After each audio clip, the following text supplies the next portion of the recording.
వేరే అమ్మాయిని ప్రేమించావా? ఏమిటాను అనేది? పెళ్లి చేసుకోవా? అవును. తాంబూలాలు పుచ్చుకుని ముహూర్తాలు పెట్టించుకుని శుభలేఖలు అచ్చు వేయించుకుని 10 రోజుల్లో పెళ్ళిందనగా చేసుకోవాలంటావా? మతుండే మాట్లాడుతున్నావా? అవును, మతుండే మాట్లాడుతున్నాను. కనుక మనసులో మాట చెప్పాను, నేను కళ్యాణ్ పెళ్లి చేసుకోను. ఈ విషయం అంటే కూతురు పెళ్లి మీద ఎన్నో ఆశలు పెట్టుకుని హడావుడు పడుతున్న ఆ తండ్రి ఏమవుతాడో ఆలోచించావా?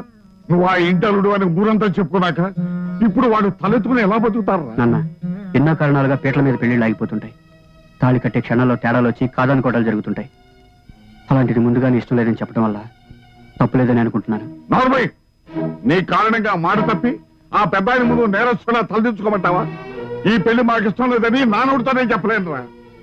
నువ్వు చెప్పలేకపోతే నేను వెళ్ళి చెప్పొస్తాను. కృష్ణ! అవును నాన్న, మనసు చంపుకుని ఇష్టం లేని పెళ్లి చేసుకుని జీవితాంతం బాధపడుతూ బ్రతకడం కంటే కష్టమైన నష్టమైన ముందుగానే చెప్పడం మంచిది. నేను వెళ్ళి వాళ్ళకి చెప్పొస్తాను. మీరెవరూ మాట తప్పనక్కర్లేదు. పూజారి గారు, అక్క పేరున అభిషేకం చేయించండి. అలాగేనమ్మా. కళ్యాణి నామ్యా. దేవుడా, నా చెల్లె తను ప్రేమించిన మనిషిని పెళ్లి చేసుకుని హాయిగా ఉండేటట్టు చూడు స్వామి. దేవుడా, త్వరలో పెళ్లి కాబోతున్న మా అక్క పిల్ల పాపలతో ప్రేమించే మొగుడు మెడలో చల్లగా ఉండేట్టు చూడు స్వామి. అమ్మగారు టౌన్ నుంచి అల్లుడు గారు వచ్చారండి. అక్క, అభిషేకం పూర్తి ఎవరికి ఉండరా? ముందు బావగారిని నేనే చూడాలి. నేను వెళ్ళి రిసీవ్ చేసుకుంటాను, సరేనా? సరే బాబు.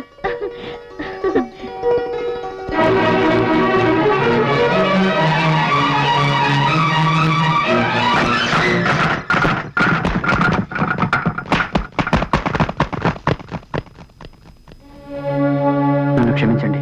క్షమించడ్డా? ఆ మాట ఎంత తేలిక చెప్పావు బాబు. నీకు మా అమ్మాయి నచ్చకపోతే చూసుకున్న రోజునే చేసుకోను అని ఎందుకు చెప్పలేదు? నచ్చక కాదండి, నేను ఇక్కడికి పెళ్లి చూపులకు రాకముందే నేను ఒక అమ్మాయిని ప్రేమించాను. మా నాన్న బలవంతం మీద ఇక్కడికి రావాల్సి వచ్చింది. నన్ను నమ్మండి. చాలా పొరపాటు చేశావు బాబు. నువ్వే తనకు కాబోయే భర్తవని నమ్మి బంగారు కళ్ళ కంటున్న నా బిడ్డకి ఈ విషయం తెలిస్తే గుండె పగిలి వస్తుంది. ఇది చాలా అన్యాయం బాబు, అన్యాయం. పరమేశ్వరం గారు, ఇప్పుడు వచ్చి చెప్పడం అన్యాయం కాదు. మనసులో ఒకరు ఉంచుకుని మరొకరి మెడలో తాళి కట్టడం అన్యాయం. భార్య అని బిరుదు మాత్రం ఇచ్చి మనసు ఇవ్వకుండా కాపురం చేయటం అన్యాయం. నేను ఇప్పుడు కాదని చెప్పడం వల్ల మీ అమ్మాయి కొంతకాలమే బాధపడుతుంది. నిజం దాచిపెట్టి పెళ్లి చేసుకుంటే జీవితాంతం ముగ్గురు బాధపడాల్సి వస్తుంది. ద్రోహం చేయలేక నిజం చెప్పాను. క్షమిస్తారు, శపిస్తారు.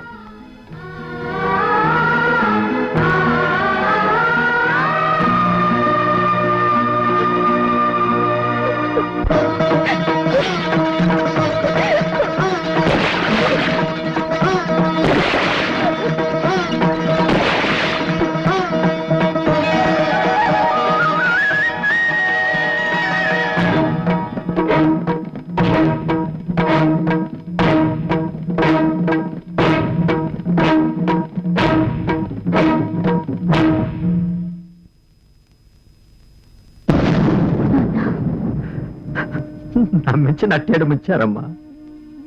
నేనంతా విన్నాను నాన్న. ఈ విషయం మీ అక్కకి తెలిస్తే? తెలియకూడదు నాన్న.